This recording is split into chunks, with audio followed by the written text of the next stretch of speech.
Hello friends, আমি Shubham. Tamil movie Shabdam.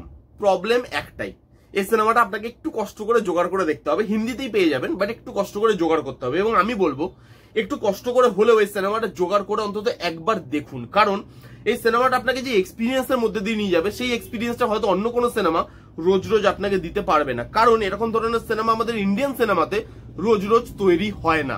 তাই জন্য বলছি একটু কষ্ট করে হলেও জোগাড় করে দেখুন, আশা করি ঠকবেন না। পজিটিভ দিক নেগেটিভ দিক নিয়ে কথা বলবো, তার আগের গল্পটা আপনাদেরকে বলে নি। একটা হোস্টেল আছে, হোস্টেলে কিছু স্টুডেন্ট পড়াশোনা করে। সেইখানে কিছু স্টুডেন্টের হঠাৎ করে মৃত্যু হচ্ছে, এবং যে মৃত্যুগুলোর কোন রকম কোনো সাইন্টিফিক এক্সপ্লেনেশন ডাক্তারদের কাছে নেই। চারিদিকে বদনাম ছড়িয়ে গেছে হোস্টেলের নামে, যে হোস্টেলে ভূত আছে এবং ভূত এই মৃত্যুগুলোর পেছনের কারণ। ঘোস্ট হান্টারকে ডাকা হয় যে ভাই বাইরে বদনাম ছড়াচ্ছে, আসো রিসার্চ করো এবং লোকজনকে জানাও যে এর পেছনে কোনো ভূত ফুত বলে কিছু নেই। সে আসে, রিসার্চ করে, এবং রিসার্চের পর যে জিনিসটা অ্যাজ রেজাল্ট ওই ঘোস্ট হান্টার পায়, সেইটার জন্য হয়তো আমরা কেউই প্রস্তুত ছিলাম না, না সেই কলেজের লোকজন, না সেই ঘোস্ট হান্টার নিজে, এবং না অ্যাজ অডিয়েন্স আমরাও। কি পায় সে, কি আছে এসব মৃত্যুর পেছনের রহস্য, এটা জানতে গেলে 2.5 ঘন্টার এই সিনেমাটা আপনাকে দেখতে হবে জোগাড় করে। এবার যদি পজিটিভ দিক আর নেগেটিভ দিক নিয়ে কথা বলি। প্রথম যে পজিটিভ দিক, নাম কি মুভিটার? শব্দম, মানে শব্দের ওপরে বেস্ট করে। এবং এখানে থামান যেভাবে বিজিএম বানিয়েছে না ভাই, আউটস্ট্যান্ডিং। খালি সাউন্ড ডিজাইন করে কি করে একটা মুভিকে আপলিফট করা যায়, আপনি এখানকার বিজিএমটা শুনলে বুঝতে পারবেন। সাউন্ডের কাজ অসাধারণ। এই যে নামটা শব্দম, কেন এই নামটা, বিভিন্ন ধরনের সাউন্ড, তার সাইন্টিফিক রিজন, তার সাইন্টিফিক এক্সপ্লেনেশন, এবং বিভিন্ন ধরনের সাউন্ড, যে এক একটা ভাষা সেই সাউন্ড দিয়ে যে তারা কানেক্ট করছে। কিসে কানেক্ট করছে আমি বলছি না, যখন দেখবেন সিনেমাটা আপনি বুঝতে পারবেন। এই প্রত্যেকটা সাউন্ডের ব্যাখ্যা তারা যেভাবে দিয়েছে সেটা আউটস্ট্যান্ডিং। সাউন্ডের ওপরে মার্ভেলাস কাজ করা হয়েছে। একটা সিন আছে যেটা আমি প্রথমে ভেবেছিলাম আমার মোবাইলের গ্লিচ, পুরো স্ক্রিনটা ব্ল্যাক এবং পিছনে খালি সাউন্ড চলছে, কিছু দেখা যাচ্ছে না। আমি ভাবলাম ভাই কি হলো ফোনটার মধ্যে, মানে যেটাই দেখছি সেটাই কোনো প্রবলেম, না ফোনে প্রবলেম, কি হচ্ছে? তারপরে বুঝলাম যে না, এই সিনটা ওইভাবেই শুট করা, পুরো ব্ল্যাক এবং পেছনে সাউন্ড বাজছে, এবং সাউন্ডে ওখানে যেভাবে আপনাকে edge of the seat moment provide করবে সেটা outstanding. Edge of the seat moment, টেনশনের মোমেন্ট, এই জায়গাগুলো খালি সাউন্ড দিয়ে যেভাবে প্রোভাইড করে, সত্যি বলছি এক একটা জায়গায় আপনার গায়ে কাটা দেবে। তার সঙ্গে এই সিনেমাটা খুব ওয়েল রিসার্চ। এই যে জিনিসপত্রগুলো দেখানো হচ্ছে, এই যে ভূতের সাথে কানেক্ট করা, এই যে একটা ঘোস্ট হান্টার আসছে, সে কি কি খুঁজছে, তার যন্ত্রপাতি, 444 যেই আমাদের ইয়েটা যে ফ্রিকোয়েন্সি, সেই ফ্রিকোয়েন্সিটা কি, এই সমস্ত জিনিসকে যেভাবে এখানে আনা হয়েছে এবং সেটা ওয়েল রিসার্চ করে, আপনি গুগলে সার্চ করবেন আপনি পেয়ে যাবেন। সেই জিনিসগুলোকে যেভাবে আনা হয়েছে ওয়েল রিসার্চ করে, সেটা সত্যিই খুব ভালো। এবং প্রত্যেকটা জিনিসের ব্যাখ্যা তারা দিয়েছে।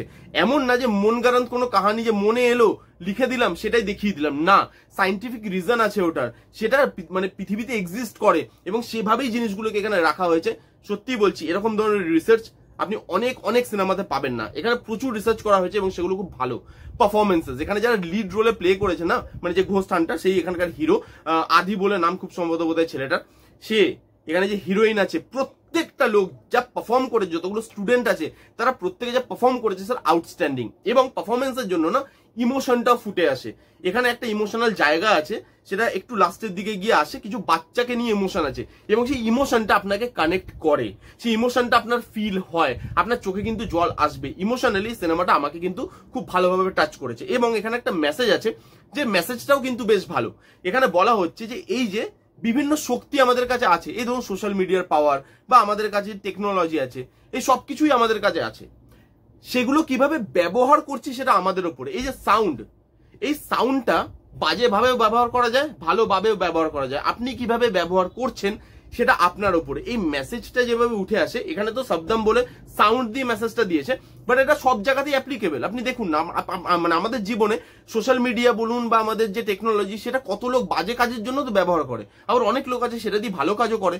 তো আপনার কাছে পাওয়ার আছে, কিন্তু সেই পাওয়ারটাকে আপনি কোন দিকে জেনারেট করবেন, ভালো না খারাপ, সেই সেই ডিসিশনটা কিন্তু আপনাকে নিতে হবে। এবং এখানে মেসেজটা যেভাবে উঠে আসে সেটা আউটস্ট্যান্ডিং, লুক অ্যান্ড ফিল ভালো, কালার কারেকশনের কাজ ভালো, বিজিএম এর কাজ তো আমি আগেই বললাম, যতক্ষণ বিজিএম এর কথা বলবো ততক্ষণই আমাকে মানে বলেই যেতে হবে। রাইটিং খুব ভালো, গ্রিপিং, 2.5 ঘন্টার সিনেমা, বেশ বড় সিনেমা, তবু আপনাকে গ্রিপ করে রাখতে পারে, কোথাও কিন্তু ওই হোলটা লুজ হয় না, প্রত্যেক জায়গায় edge of the seat moment কিছু না কিছু হতে থাকছে, এবং এর পরে কি হবে থ্রিল পোর্শনটা খুব ভালোভাবে বিল্ড আপ করা হয়েছে, রাইটিং খুব ভালো, যার জন্য 2.5 ঘন্টা দেখতে না এই সিনেমাটা কোনো দিক থেকে আপনার কোনো জায়গায় বোর লাগবে না। এই ছিল মোটামুটি পজিটিভ দিক, প্রচুর পজিটিভ দিক বলতে বলতে হাঁপিয়ে গেছি। এবার যদি আসি নেগেটিভ দিকে, এখানে দুটো জিনিস কিন্তু নেগেটিভও আছে। এক হচ্ছে এখানে যে ভিএফএক্স এর কাজ, দেখুন লুক অ্যান্ড ফিল ভালো, বিজিএম ভালো, কালার টোন ভালো, সব ভালো, কিন্তু একটা ব্যাটের জায়গা আছে, বাদুরের জায়গা, সেই বাদুরের জায়গাটা অনেকটা ভিএফএক্স ইউজ করা, ওই ভিএফএক্সটা দেখতে কাঁচা লাগে। এত বড় সিনেমা, বড় বাজেটের সিনেমা, সেখানে ভিএফএক্সটা আরেকটু ঠিক করে আনাই যেত, কারণ দেখতে দেখতে রিদমটা ব্রেক হচ্ছিল, যখন ভিএফএক্সটা আসছিল আপনার মনে হচ্ছিল ভাই এটা একটু কাঁচা হাতের কাজ হয়ে গেছে।